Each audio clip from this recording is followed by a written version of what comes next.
Ni jira su yi mana zanen zabo, ni tafiyar nasara mu bar kula mai yin zambo. Sandarwa na hawaye za ya zo kitar mu, zo kiriri ta ga zuciya karfe gambo. Baki na ya faɗi da ke na fi so ni sabo, zanen zabo. Nura M Inuwa fitaccen mawaƙi wanda ya samu nasarar rera wannan waka da kuka saurara. Kada ka manta don yane farkon zuwan ka wannan tashar tamu ka danna mana subscribe sannan ka danna alamar kararrawa domin kasancewa da mu a kowane lokaci. Mun gode.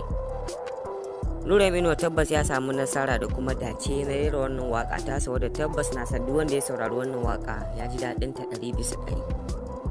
Domin kwa wannan waka ta umarta Nura M Inuwa idan kuka yi la'akari ko kuma ce aka yi la'akari da abin da ya faɗa a cikin wannan waka tasa tabbas an san wannan waka ta cancanta ta yi daɗi ko kuma ta cancanta a saurare ta a kowane lokaci.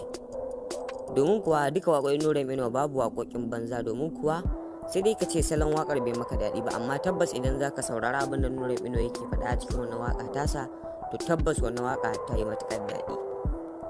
Domin kuwa daɗin waka ba wai daɗin kiɗa ba ne ko dakuwar kiɗa ko kuma zafin kiɗa, duk da dai cewa mutane da dama ma sauraro waƙoƙin abin da suke dubawa kenan, amma tabbas waka ka saurari kalaman da aka faɗa a ciki shine daɗinta, tsaruwarta da kuma ƙwarewar haɗuwarta.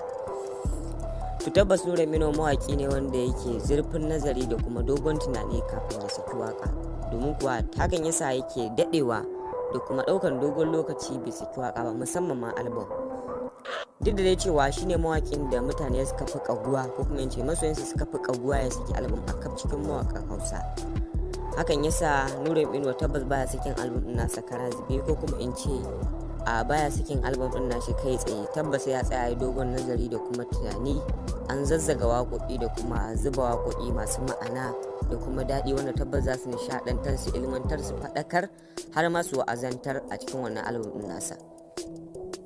Tabbas Nura M Inuwa yana matukar jinkiri da kuma jimawa bai saki album ba, domin kuwa a shekarun baya da suka gabata har zanga-zanga aka yi mai sanadiyar jinkiri da ya bai saki album ba, kuma bayan ya saki album din tabbas an matukar jin daɗin waƙoƙin da ya zuba a ciki. Tabbas kuma masoyin Nura M Inuwa sun fuskanci dalilin jinkirin da ya yi na rashin sakin wannan album nasa na shekarar, wanda ya janyo aka zanga-zanga bisa jinkiri da mawaƙi jarumi kuma Nura M Inuwa yayi da saki wannan album ba. To a wannan shekarar ma da muke ciki tabbas mutane sun ƙagu, domin kuwa wasu sun gama a tarawa ko kuma sun gama cin buri tabbas domin su yi rally su yi kuma shagali da su cashe da waƙoƙin Nura M Inuwa cikin album ɗinsa, sai dai kash har ila yau Nura M Inuwa bai samu nasarar sakin wannan album ɗin nasa a na wannan shekarar ba. Domin mun gode sosai da sosai, kada ku manta ku yi mana subscribe sannan ku danna alamar ƙararrawa domin kasantuwa da mu a kowane lokaci da zarar mun ɗora sabon bidiyo. Mun gode, sai mun haɗe da ku a bidiyo na gaba.